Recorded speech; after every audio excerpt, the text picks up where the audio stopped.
Well, CNN is a dying, pathetic husk of a fake news organization, but at least it still serves a purpose, and that purpose is making the rest of us feel smart by comparison. And it fulfilled that vocation again this weekend with an op-ed on its website from one of its senior writers, quote unquote, named John Blake. The headline, "What is digital blackface, and why is it wrong when white people use it?" Yes, digital blackface. And no, he's not referencing Justin Trudeau's Twitter account. The digital blackface scourge, according to Blake, is much more widespread than that. He explains, quote, "Maybe you shared that viral video of Kimberly Sweet Brown Wilkins telling a reporter after narrowly escaping an apartment fire, 'Ain't nobody got time for that.' Perhaps you posted the meme of supermodel Tyra Banks exploding in anger on America's Next Top Model. 'I was rooting for you. We were all rooting for you,' is what the meme says.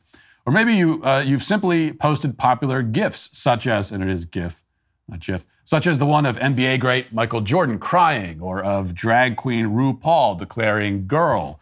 If you're black and you've shared such images online, you get a pass. But if you're white, you may have inadvertently perpetuated one of the most insidious forms of contemporary racism. You may be wearing digital blackface." Now, before we go any further, I want you to think about what Blake has just unwittingly conceded here. He has essentially admitted that anti-black racism is a non-issue in modern America. He admitted all of that by claiming that white people posting GIFs of Tyra Banks are engaging in one of the most insidious forms of contemporary racism. Now, whatever else we can say about these GIFs, if they constitute one of the most insidious, most sinister, most evil kinds of anti-black racism in modern America, then that would mean that anti-black racism is basically over. I mean, certainly if we lived in a culture where black people suffered actual widespread systemic racism, then memes of Michael Jordan would not make the top 10 list.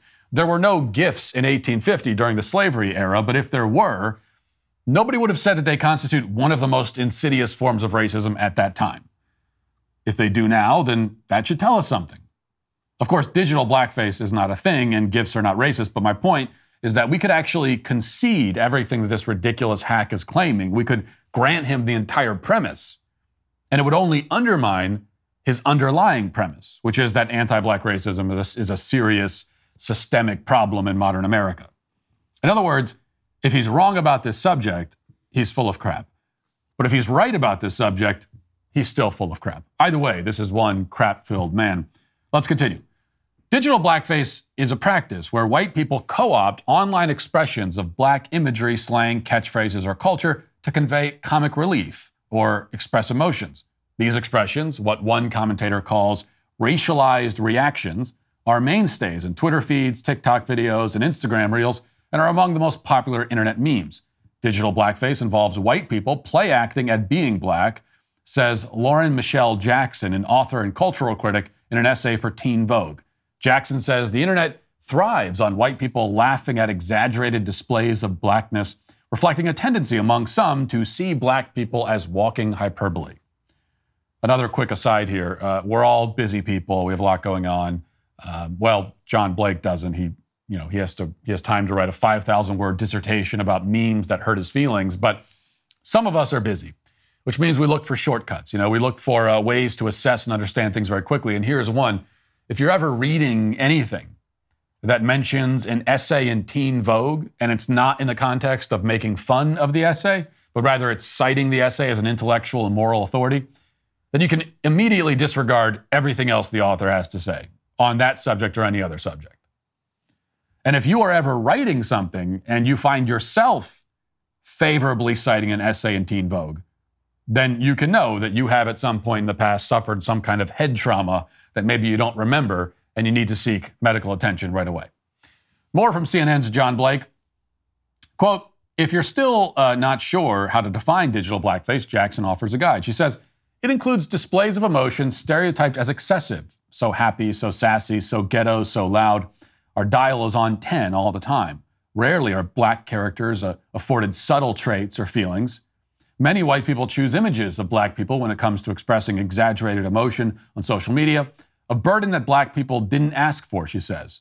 "We are your sass, your nonchalance, your fury, your delight, your annoyance, your happy dance, your diva, your shade, your yes moments," Jackson writes.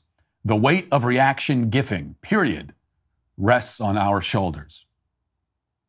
Well, if you were hoping that there would be some kind of rock bottom to our cultural descent into stupidity, now you know better.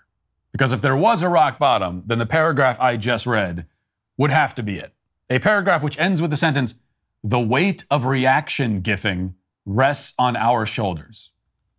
This woman is pretending to be somehow emotionally burdened by gifts of black people. According to her, she walks around every day carrying the cross of gifts. She is a Christ figure, suffering and sacrificing herself so that the rest of us can have memes. This is how she presents herself. And yet this is not our intellectual rock bottom. We are still falling, still plunging eternally into the idiot abyss. Now, you've probably heard enough of this article. You've heard enough after the title, really, but here's a bit more. Quote, "Some may say posting a video of Sweet Brown saying, 'Oh Lord Jesus, it's a fire,' is just for laughs. Why overthink it? Why give people yet another excuse for labeling white people racist for the most innocuous behaviors?" But critics say that digital blackface is wrong because it's a modern-day repackaging of minstrel shows, a racist form of entertainment popular in the 19th century. That's when white actors, faces darkened with burnt cork, entertained audiences by playing black characters as bumbling, happy-go-lucky simpletons. That practice continued in the 20th century on hit radio shows such as Amos and Andy. Put simply, digital blackface is 21st century minstrelsy. So without a hint of irony, the article repeatedly uses a RuPaul meme as an example of this 21st century minstrelsy, but not because drag is the modern-day minstrel show, which of course it is. Okay, these are the minstrel performers of modern America. So we do have minstrel performers in this country, but they're wearing woman face rather than blackface. Just as degrading, just as dehumanizing, just as offensive, just as insulting. That's not what the author means. To him, RuPaul is an example of modern-day minstrel only when a white person on Twitter uses his image as a reaction gif. One last time back to the article, it says, historical blackface has never truly ended, and Americans have yet to actively confront their racist past to this day, Aaron Wong writes in an academic paper on the topic. In fact, minstrel blackface has emerged into even more subtle forms of racism that are now glorified all over the internet. Wong says that digital blackface is wrong because it culturally appropriates the language and expressions of black people for entertainment while dismissing the severity of everyday instances of racism black people encounter, such as police brutality, job discrimination, and educational inequity. An academic paper on the topic, we're told. This is the kind of thing they write academic papers about. The fact that academic papers are covering the same subjects as essays in Teen Vogue should tell you everything you need to know about academia.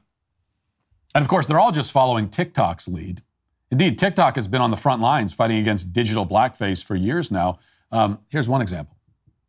Hi, Benji here, and I'm going to explain what digital blackface is. Digital blackface is when non-black people use images or emojis of black people to express emotion online, often extreme ones like anger or disbelief.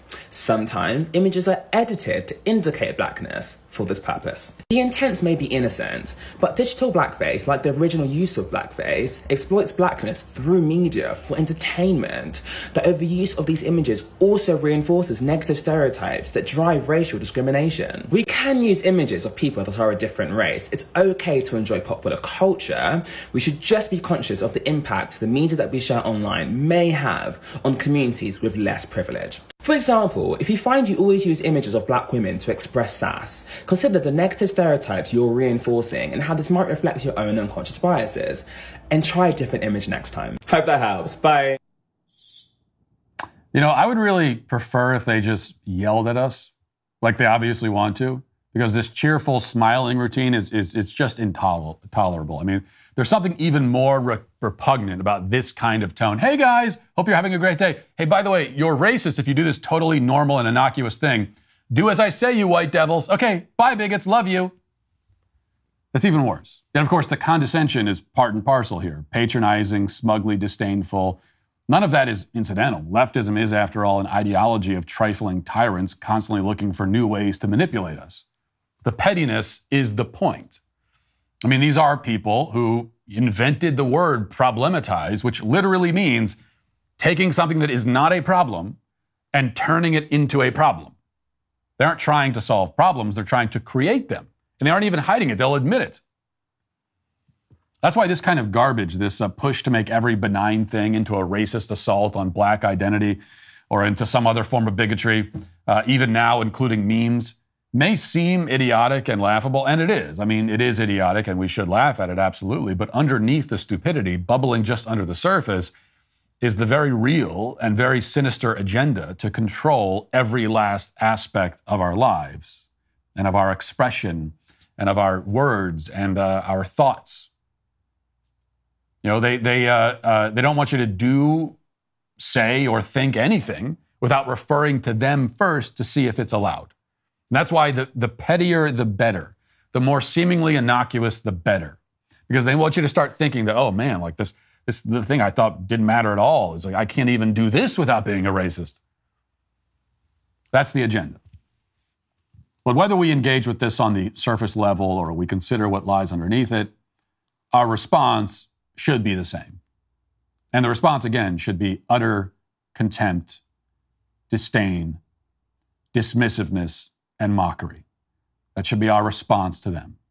That is, by far and away, the only acceptable answer at this point, and a necessary answer. And that'll do it for this portion of the show as we move over to the members block. Hope to see you there. You can become a member and use code Walsh at checkout for 2 months free on all annual plans.